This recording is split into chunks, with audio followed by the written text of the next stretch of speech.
সমস্যা হবে।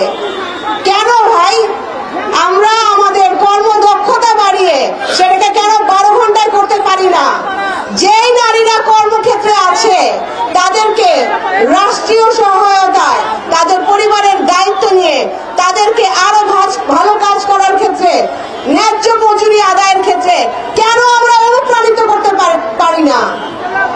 আমরা তাদেরকে সামনের দিকে এগিয়ে না দিয়ে কেন পিছন দিকে এখনো টেনে ধরি?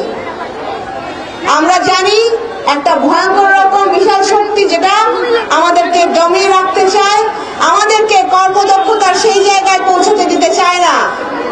কিন্তু আমি জানি এখনকার পরিপ্রেক্ষিতে এই পরিবর্তনের পরে যেই দৃষ্টিতে দেখতে হবে নারী সমাজকে, তাদেরকে বাধ্য তারা সেই দৃষ্টিতে দেখতে।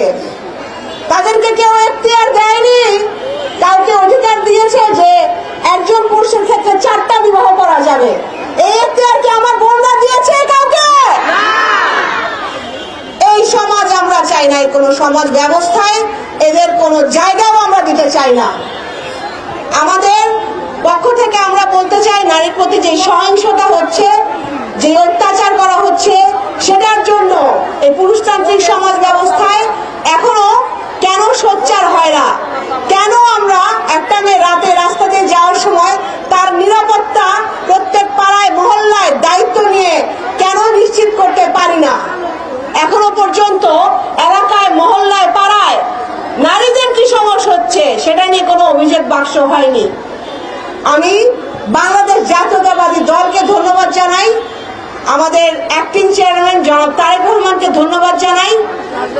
31 দফার মাধ্যমে তিনি যে পদক্ষেপগুলো নিয়েছেন তার মধ্যে একটা অন্যতম পদক্ষেপ আপনারা জানেন যে ফ্যামিলি কার্ড করা হয়েছে পরিবারের নেতৃস্থানীয় নারী বা গৃহিণীর জন্য, এবং ওই ফ্যামিলি কার্ডের ভিত্তিতে তারা তাদের ন্যায্য প্রাপ্য খাদ্য সামগ্রী পর্যাপ্ত পরিমাণে পাবে। আমরা যদি তাদের যেই দুর্ভোগ বা দুর্দশা তার পাশে রাষ্ট্রীয়ভাবে না দাঁড়াই, বরং তাদেরকে এমন কোনো পদক্ষেপ বা রাস্তা দেখায় যেখানে তাদেরকে আরো পিছু টেনে নিয়ে আসে, তাদের অগ্রগতিতে বাধা হয়, আমরা কি সেই সমাজ ব্যবস্থা চাই? সেই জন্য আমাদের দরকার একত্রিত থাকা, একসাথে থাকা। এই আমাদের জন্য দরকার, আমাদের যে জেনারেশন, নেক্সট জেনারেশন আছে তাদের জন্য দরকার।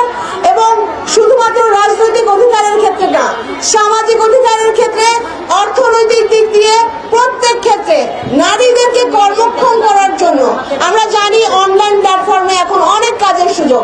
কর্মদক্ষতা বাড়িয়ে আমরা নারীদেরকে সেই জায়গায় নিয়ে যেতে পারি, কর্মদক্ষতা বাড়িয়ে নারীদেরকে আমরা ব্যাংকিং সেক্টরে নিয়ে যেতে পারি।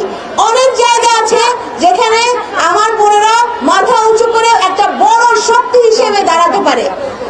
ইনশাআল্লাহ এই একত্রিত থাকলে, আমরা যদি সংঘবদ্ধ থাকি, আমাদেরকে কেউ আটকাতে পারবে না।